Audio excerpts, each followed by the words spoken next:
Баршаңызға сәлем достар, бүгін сіздерге өзбек ұлтының тағамы машхурданың рецептісін көрсетемін. Маш бұршақ тұқымдастар тобына жатады.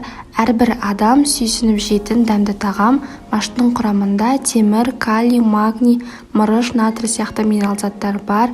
Маштағы фосфор есте сақтауды жақсартып, күйзеліске қарсы тұра алады, бүйрек жұмысын жақсартады.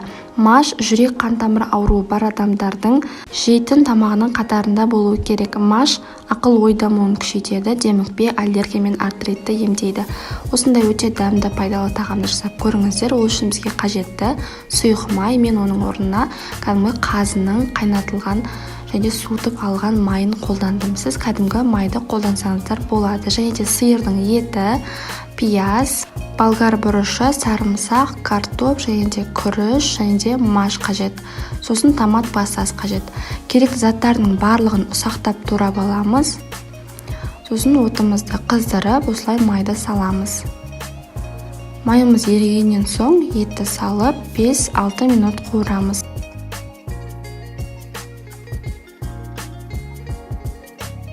Содан соң пиязымызды салып тағы да 5-6 минуттай қуырамыз.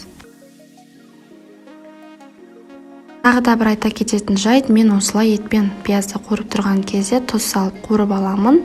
Көп емес, кішкене ғана, сонда етке ерекше дәм беріп тұрады.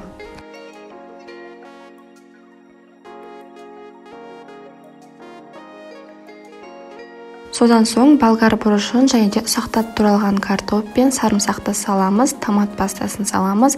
Тағы да жақсылап араластырып 5-7 минуттай қуырамыз. Қаншалықты ұзақ қуырылған тағам соншалықты дәмді болып шығады.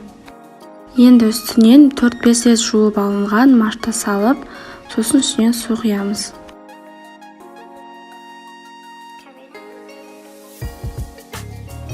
Сорпамыз бір қайнап шыққаннан кейін осылай астын бәсеңдетіп жай отта қайнатамыз.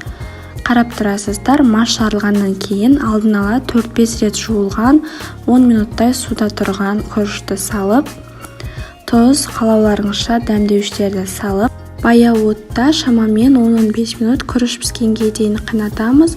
Осымен біздің машхурда тағамымыз дайын. Өте пайдалы және дәмді тағам. Жасап көріңіздер, ас болсын. Видеоның соңына дейін қарағаныңызға рахмет.